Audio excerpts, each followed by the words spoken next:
mga kwento ng pag-ibig, kwento ng buhay, at kwento ng pag-asa. Hatid sa inyo ng Moment of Romance.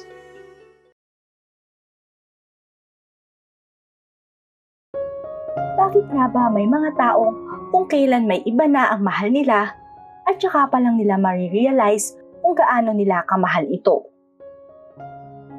Kung bakit noong mga panahong magkasama sila ay hindi niya pinapahalagahan ang mga bagay na mayroon sila. Kaya naman ngayong hiwalay na sila at may sarili-sarili ng partner ay tsaka lang nila naramdaman ang panghihinaya. Itago niyo na lang ako sa pangalang Lilibet. 34 years old at dating may asawa pero kasalukuyang wala pang anak. Nabuntis naman ako. Kaya lang sa hindi inaasahang pangyayari ay nakunan rin ako. Marahil ay may dahilan yon kung bakit nawala sa amin ang baby namin. Sapagkat sa tuwing magkasama kami ng aking asawa na si June, ay walang araw ang lumipas nang hindi kami nito nag-aaway. Well, aminado naman ako na kung minsan ay may pagkakamali din ako sa aming pagsasama. Pero dahil sa ayoko nung magpa-under sa kanya, ay talaga namang gumawa ako ng paraan para hindi niya ako masisi. Ngunit sabi nga nila na may hangganan rin ang pasensya ng isang tao. At iyan nga ang nangyari sa amin ng asawa ko. Nagkakilala nga pala kami ni June sa isang online app. Noong mga panahon kasing iyon ay nasa bansang Taiwan ako. Samantalang siya naman ay nasa Dubai. Tuwing day off ko naman ay nakahiligan ko na ring mag-scroll sa social media. At sa kaka-scroll ko ay hindi ko nga inaasahan na doon ko pala makikilala si June. Sa totoo lang, nung unang mag-chat ito sa akin ay nagdalawang isip pa ako noon kung re-replyan ko ba ito. Hindi kasi ako mahilig nung makipag-chat sa kung sino-sino lang. Kung kaya't inignore ko muna ang message niya. Ngunit nang mabasa ko muli ang message ni June, ay doon na ako napilitang replyan ito. Para ipaalam na rin sa kanya na hindi ako ganong klase ng babae sa iniisip niya. Excuse me no, wala akong panahon sa mga katulad mo. Masungit kong reply sa kanya. Ang sungit naman ni Miss Ganda. Para nakikipagkaibigan lang eh. Sagot naman nito na hindi ko alam kung bakit nakaramdam na lang ako noon ng hilig. Ayoko na nga sana pa itong replyan noon. Pero may kung ano naman sa bahagi ng pagkatao ko ang tila nagbulong sa akin para makipagkaibigan na rin dito. Kaya naman simula noon ay naging magka-chat na kami ni June. Sa tuwing nagme-message siya sa akin, ay talaga namang napapakilig ako nito. Kaya naman, nang magtagal ay nagbi-video call na rin kami. Hanggang sa dumating na rin kami sa puntong nagsesendan na ng mga sweet message. Noong mga panahong iyon ay masasabi kong nahuhulog na rin ang loob ko kay June. Kahit pa nga hindi pa kami nito nagkikita. Kaya naman, nang umamin siya sa akin na mahal na raw niya ako, ay sinagot ko na rin siya. Pagkatapos naman noon ay nagkasundo kami nitong umuwi muna ng Pilipinas. Para syempre, personal na magkita. Hindi ko naman siya doon biniko. Dahil ang totoo ay gusto ko rin siyang makita. Iba kasi talaga kapag mismong nasa harapan mo na ang taong mahal mo. Pwede mong mahawakan, halikan at yakapin. Kaya naman sa unang pagkikita namin ni June, ay napayakap talaga ako sa kanya. At hindi ko rin ine-expect na mas gwapo pala ito sa personal. Nang magkaharap naman kami nito ay naging officially mag-on na kami. At hindi ko inaasahan noon na ipapakilala na rin niya ako sa kanyang pamilya. Kaya dahil doon ay naging legal na kaming magkasintahan. At bago kami bumalik sa bansang aming pinagtatrabahuhan, ay nagplano na kami nitong tapusin na lang ang aming kontrata. Halos may 1 taon din kaming naging magka-long distance relationship no ni June, bago kami nito magpakasal.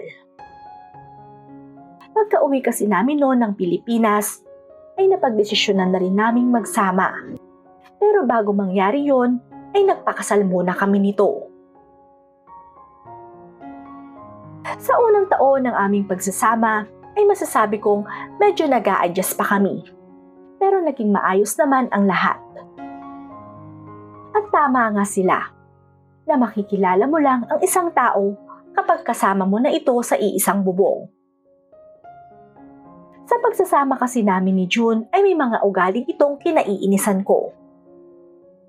Katulad na nga lang ng pagiging makalat niya sa bahay at pagiging burara. Lalo na yung hindi niya pagiging malinis sa sarili, na kailangan pa siyang paalalahanan na parang isang bata. Bilang asawa naman niya ay inunawa ko yon, dahil alam ko na tungkulin ko ring alagaan siya. Kaya naman, halos araw-araw ay binibilinan ko siya at binibilhan din ng mga gagamitin niya sa kanyang katawan. Subalit sa paglipas ng 1 taon, ay para bang wala rin itong pinagbago. Na kahit madalas ko siyang paalalahanan, ay para bang hindi niya yon siniseryoso. May mga pagkakataon pa ngang pag-uwi ko ng bahay, ay sobra talagang kalat. Kaya dahil doon, ay sobra talaga akong nainis dito. Sa sobrang galit ko nun kay June, ay kung ano-ano nang masasakit na salita ang nasabi ko sa kanya. Ngunit sa kabila nun, ay tahimik lang ito na para bang bata lang na pinagagalitan ko. Hindi ko tuloy alam nun kung hanggang saan aabot ang pasensya ko dito. Lalo na sa tuwing yayayain niya ako sa kama at naaamoy ko ang mabaho niyang hininga. Sa totoo lang, ay buong akala ko na makakayanan kong tiisin ang ganong gawi at pag-uugali ni June. Na bilang asawa niya ay kaya ko siyang intindihin. Ngunit sa tagal ng aming pagsasama nito, ay halos wala rin siyang ipinagbago, na para bang gusto ko nang sukuan ito. Para kasing hindi na partner ang tingin ko sa kanya, kundi nagiging yaya na lang niya. Kaya naman nang hindi na ako makatiis ay nakipaghiwalay na ako dito. Dahil nagsawa na rin ako sa ganong kilos niya. Nagmakaawa naman ito sa akin na wag ko daw siyang iwan. Pero nung mga panahong iyon ay buo na ang desisyon ko. Napagod na akong pagsabihan at pagbigyan siya. Kahit pa nga para sa kanya ay simpleng problema lang namin yon. Para kasi sa akin ay kung mahal talaga niya ako ay magbabago ito. Pero sa ilang taon na pagsasama naming dalawa, ay halos wala akong nakita na nagbago sa kanya. Kaya naman, kahit maglumhod pa ito sa akin ay hindi na ako nagpapigil pa. Dahil ang totoo ay hindi na rin ako masaya sa kanya. Bukod kasi sa ugali at personal hygiene nito, ay hindi rin ako nasisiyahan na makipaglaro ng apoy sa kanya. May kaliitan kasi ang pag-aari ni June. At sa tuwing naglalaro kami nito sa kama, ay para bang hindi niya ako napapasaya. Nung una ay hindi ko naman pinapansin yon. Dahil ang mahalaga lang sa akin noon ay ang kasama ko siya. Ngunit habang tumatagal naman ay nararamdaman ko na lang na para bang nagkukulang na ito sa akin. Hanggang sa magising na nga lang ako isang araw na hindi na pala ako nasisiyahan sa tuwing kasiping ko siya. Kaya naman, naisip ko noon na mas mabuti nang makipaghiwalay na lang ako dito, kaysa naman maging unfair ako sa kanya. Hindi na ba talaga kita mapipigilan, mahal? Tanong nito na may halong pagmamakaawa pa sa akin. Hindi na, June. Desidido na akong makipaghiwalay sa'yo. Ayoko namang makisama pa na hindi na ako masaya. Tugon ko naman sa kanya sabay alis ko. Nung araw na yon ay maayos naman kaming naghiwalay ni June. Kahit pa nga alam kong labag iyon sa loob niya. Hindi naman niya ako pinigilan sa naging desisyon ko. Pagkos ay hinayaan lang niya ako. Alam kong masakit para sa kanya ang iwan ko siya. Pero wala akong narinig na kahit anong masakit na salita ang nanggaling mula dito. Marahil ay naunawaan din niya kung bakit mas ginusto ko na tapusin na lang ang aming relasyon. Na sa huli ay labis ko rin namang pinagsisihan. Mabilis na lumipas ang panahon. Hanggang sa nabalitaan ko na lang na pareho na pala kaming bumalik ni June sa bansang aming pinagtrabahuhan. Simula kasi nang umalis ako sa bahay naming mag-asawa, ay wala na akong naging balita pa rito. Kung kaya't hindi ko na alam kung ano na ang nangyari sa kanya. Pagkatapos naman ng 1 taon na paghihiwalay naming mag-asawa, ay nagkaroon ako ng ibang karelasyon. Tumagal din kami nito ng ilang taon. Ngunit sa huli ay napagdesisyonan ko rin na makipaghiwalay. Sa tuwing kasama ko kasi ito ay parang palagi kong naaalala si June. Madalas ko rin itong napapaniganipan, kahit pa nga hindi ko naman talaga siya iniisip. May halos 4 na taon na rin noon simula nang maghiwalay kami ni June. At sa 4 na taon na yon ay hindi talaga kami nagkaroon ng komunikasyon. Buong akala ko nga noon na nakamove on na talaga ako rito. Kaya naman, pumasok na rin ako sa ibang relasyon. Subalit habang tumatagal naman, ay hindi ko alam at hindi ko maintindihan noon ang aking sarili. Kung bakit bigla-bigla ko na lang itong naaalala.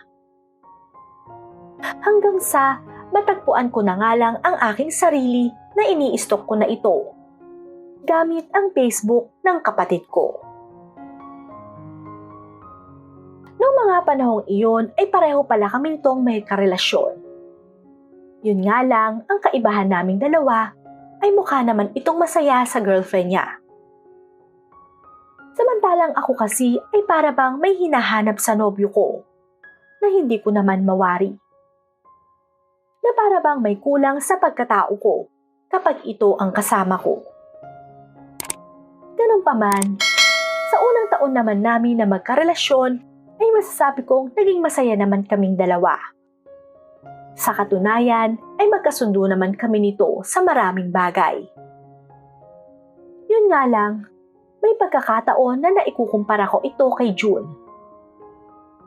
Alam kong mali yun dahil matagal na kaming hiwalay nito. Ngunit paminsan-minsan ay hindi ko talaga maiwasan na hindi maisip siya. Lalo na sa tuwing nakahiga na akong mag-isa sa kama ko. Nagtataka pa nga ako noon kung bakit bigla-bigla na lang itong sumasagi sa aking isipan. Kaya naman, para malaman kung ano ang dahilan noon, ay sinubukan kong kamustahin ito. Nang unang i-message ko siya gamit ang account ng kapatid ko, ay hindi ito kaagad nag-reply. Kaya naisip ko na baka galit pa ito sa akin. Kung kaya't hindi ko na rin in-expect na sasagot ito. Subalit nang papatayin ko na sana ang cellphone ko, ay bigla naman akong nakatanggap ng mensahe rito na nagsasabing ayos lang naman daw siya. Hindi ko nga rin akalain noon nakakamustahin ako nito. Dahil ang akala niya ay kapatid ko ang kachat niya. Kaya naman sa tuwing nababasa ko ang message niya, ay para bang kinikilig pa ako rito. Hanggang sa kalaunan ay doon ko na nga nakonfirma na may pagmamahal pa rin pala ako sa kanya. Simula naman noon ay naging magka-chat na rin kami ni June. Sa tuwing nag-aaway sila ng nobya niya ay sa akin siya nag-o-open up. Sinasabi niya na mahal raw niya ito at hindi niya kayang mawala. At sa part na yon ay talaga namang nakaramdam ako ng sakit na hindi ko rin maipaliwanag. Noon ko tuloy na-realize na may pagmamahal pa pala ako sa aking dating asawa. Pero sa puntong yon ay alam kong wala na akong karapatan sa kanya. Ganun pa man, nanatili pa rin naman akong nasa tabi niya. Kahit na puro ang nobya niya ang ikinikwento sa akin. Buong akala ko nga rin noon na magkakaroon ako ng pag-asa na magkabalikan kami. Nang sabihin nitong nakipaghiwalay na raw ng tuluyan ang nobya niya sa kanya. Labis pa nga ang ligayang naramdaman ko noon. Nang ayain ako ni June na lumabas kami para daw makapag-usap kami ng personal. Ina-expect ko naman noon na pareho kami ng iniisip nito.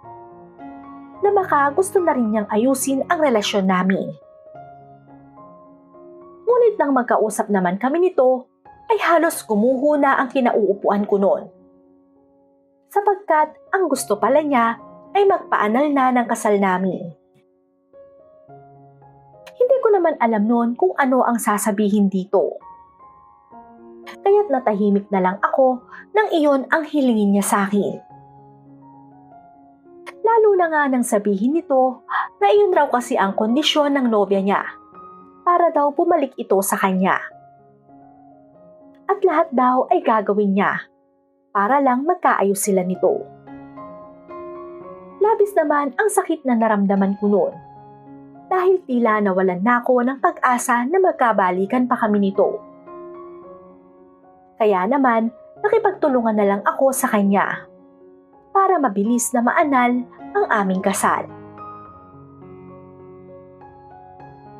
Pagkatapos naman ng pag-uusap namin yun ni June, ay labis talaga akong nagsisi dahil sa pag-iwan ko sa kanya. Pero noong mga panahong iyon ay wala na akong nagawa pa, kundi tanggapin na lang ang nangyari sa amin. Alam ko kasi na hindi ko na maibabalik pa ang nawala sa akin dahil may iba na ditong nagmamay-ari. Na-realize ko tuloy na dapat ay hindi ako sumuko ng ganong kadali sa aming relasyon. Na kung mahal ko talaga si June ay hindi ko ito sinukuan. Ang kaso, huli na ang lahat. At kahit pagsisihan ko man iyon, ay hindi ko na rin ito maibabalik pa kailanman. Hanggang dito na lang ang aking kwento. Muli, ako si Lilibet at ito ang kwento ng buhay ko.